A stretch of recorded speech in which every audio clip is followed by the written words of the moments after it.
Hi, my name is Christine Alvarez, and in this video, I'll provide a brief overview about the basics of budgeting.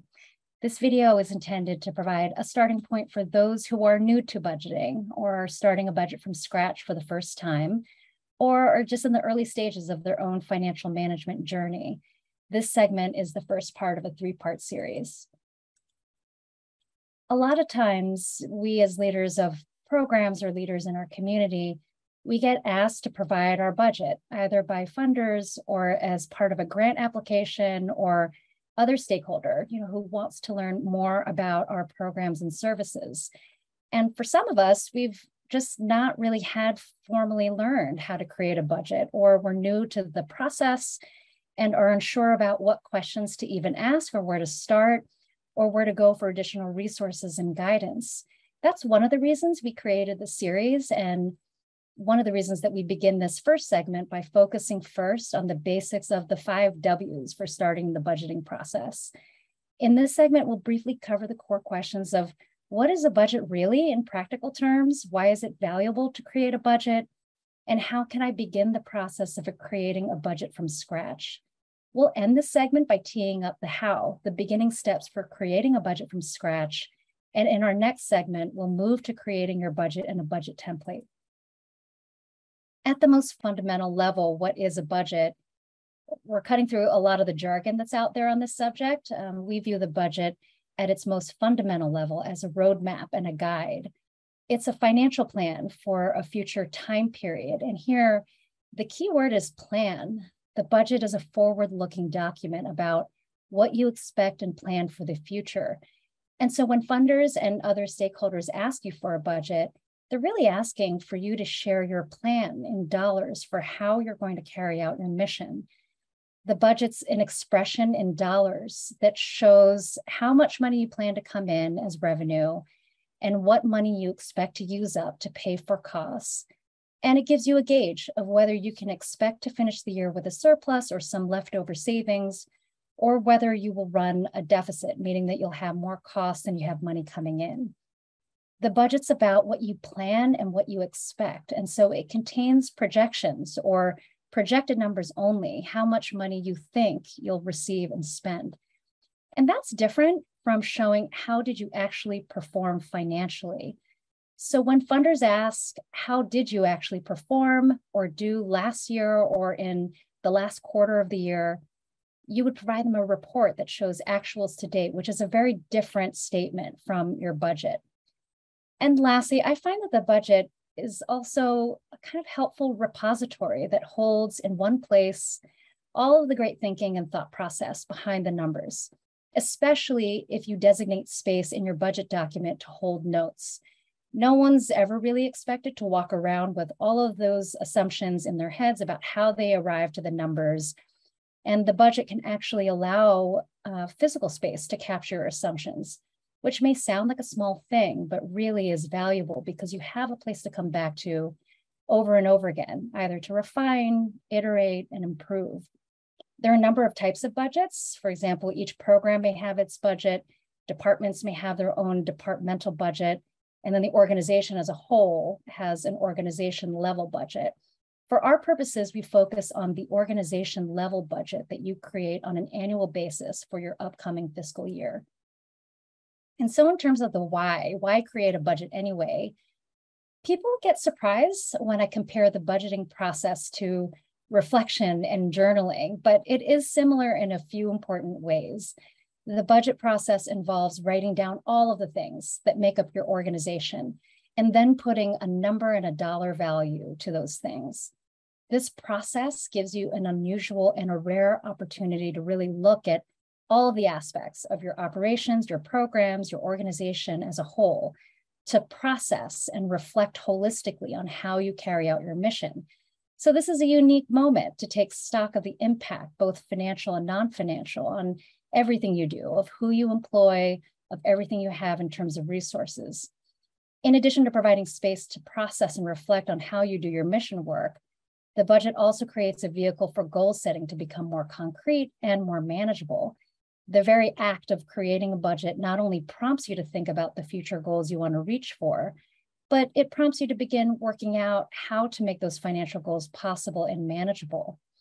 The budget provides a state of being conscious and a certain awareness, or I like to think of as a state of mindfulness, the act of creating the budget and writing down all of the things, what money you think will flow in and flow out. It just puts you in a very different state of awareness about what could be possible, what could be in store for the future, and what are some ways to prepare or adapt in order to navigate through the year, such as in the case of financial changes or funding shortfalls.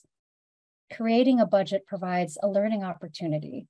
As you move through the year, you can actually look back at your budget and study the variances and measure progress towards goal, both of which gives you better information for planning when you're creating budgets for the future.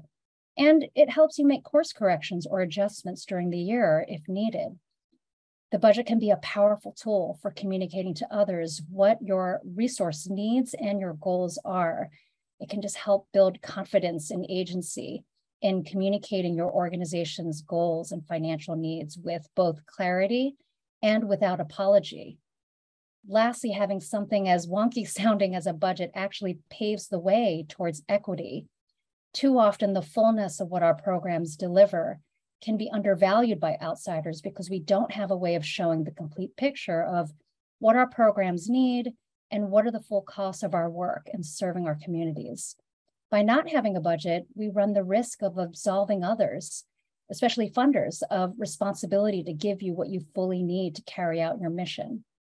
And in addition to the technical aspects of the budget, some of the greatest value of the budget is as a tool for clarifying and telling the story of our organization. And I'll share just one reflection from Charles Rice Gonzalez, who's the co-founder of the Bronx Academy of Arts and Dance, who we've had the opportunity to work with. Charles says, our budget gave us a greater sense of ownership and understanding of our organization. We learned to see our budget as something that tells our story. Now, in terms of when to start the budgeting process and for how long to plan to complete it, it's helpful to begin the process of planning your next budget at least 3 months before the end of your fiscal year. Why start the process so early? It's somewhat because you want your budget to be ready to go, finalized and approved by your board by the end of your current fiscal year. That's the period that you're in right now. That way you're able to begin carrying it out in the next fiscal year instead of playing catch up when you get there. Being ready to go means that you've finished thinking about and identified your specific goals for the next fiscal year, that you've put numbers to your goals and created projections in the budget template, that you've had time to review and make revisions, and that you've obtained board approval before the next fiscal year begins. The key is that having a finalized budget means more than the budget template completed with numbers. More importantly, it's the thinking and the planning and the discussion that all of those things have been done. So it is valuable to leave yourself lots of time to create the budget in order to create the fullest financial roadmap for your organization. If you have a fiscal year that ends on December 31st, for example, you'll want to start the budgeting process ideally in October so that it is finalized by the end of December. Many ask the question, why does the process take so long and need so much time in advance? One primary reason is that you may need to do some research and groundwork, brainstorming with your staff, some iteration and revisions. I also acknowledge that the reality for many leaders is that there's often not enough time and space in the day to carry out the ideal budgeting preparation time, and that's real. Could you take a shorter process and not take as much time to get the budget done? Absolutely, you could. But the less inclusive your process is and the less research you do, the smaller your lens becomes in creating a thoughtful and complete plan. You may miss something key or important, especially if you're not as directly connected to how services are provided in community or the operational or fundraising aspects. At minimum, having more than your set of eyes and perspectives on the plan is valuable and gets you a better process and a better roadmap. So yes, the ideal start time for preparing the budget is 3 months, and that's not always possible.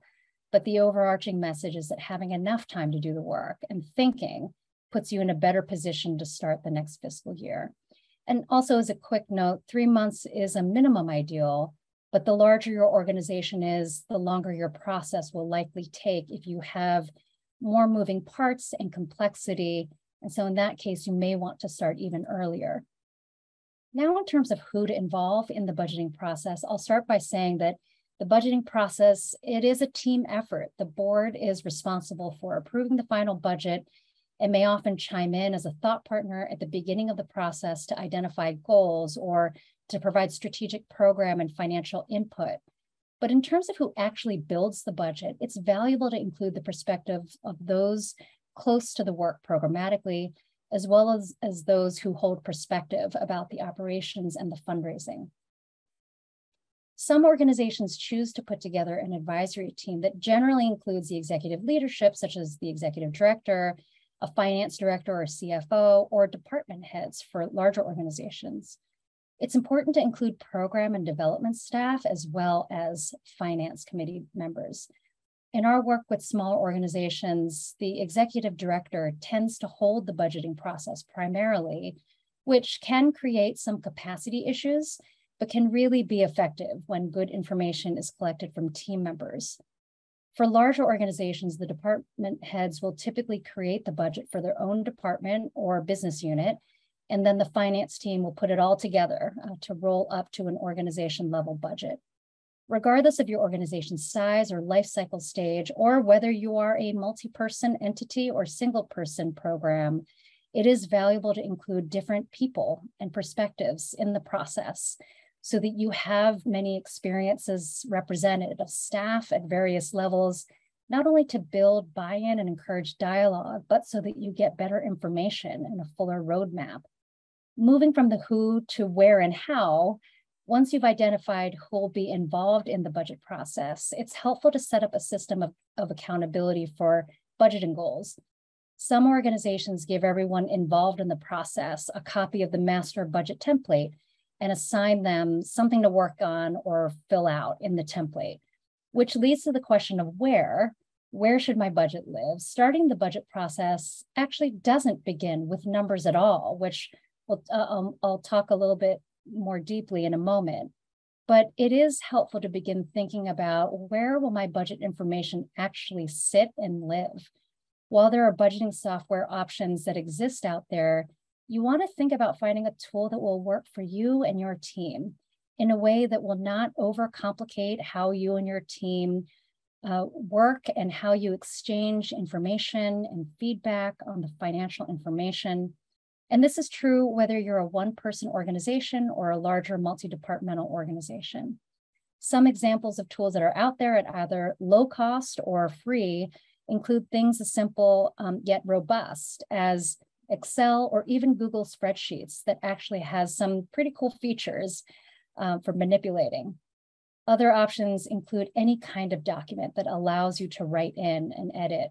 And certainly there is budgeting software that is out there, but at this earliest stage of your budgeting process, the important thing is not about the software, but the thinking, planning, and the dialogue among you and your team about what goals you want to achieve in the next year, and having the ability to list and capture all the things that you're going to need to achieve those goals, which leads us to the how to get started. When you're creating a budget from scratch, don't start with the numbers, but rather do the thinking and planning about what do you want to achieve next year, programmatically, financially, operationally.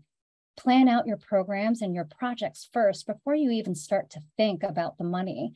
If you already have an existing planning document, such as a strategic plan or a business plan, then you already have some of this groundwork ready.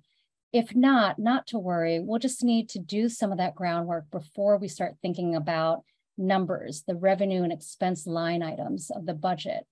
If you find yourself in a position where you don't already have a formal plan, you want to have some dedicated space for starting this thinking. Capture and write down your concrete goals for your organization. They could be programmatic goals or internal goals about your organization's capacity, for example. Either way, you want to think with the end in mind. For example, you may want to ask, how many children will I serve in after-school programming? Or how many parts of the earth will I realistically touch and impact in the first year of operating or in any given year? You can have as many goals as you want, but just recommend starting with a single concrete goal that you can add to as you go. In the next segment, we will pick up and go into greater detail about this second bullet.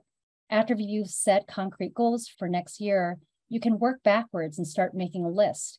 Make a broad list of everything that will go on in your organization. What will you need to do your very best work, and what will it cost fully? In the next segment, we'll dig deeper into the details of gathering expense and revenue data, and then sorting and organizing your list into common categories. To help you prepare for the next segment, we ask that you spend a few minutes with these reflection questions and prompts to help transition us to the next segment. What do you want to achieve in your next fiscal year? Work backwards from the end of your fiscal year and think about what will you need to accomplish your goals. What information do you already have at your disposal that you'll use to estimate the costs necessary to achieve your goals? And what information or research will you need to seek out? Thank you for tuning in, and we'll see you in the next video.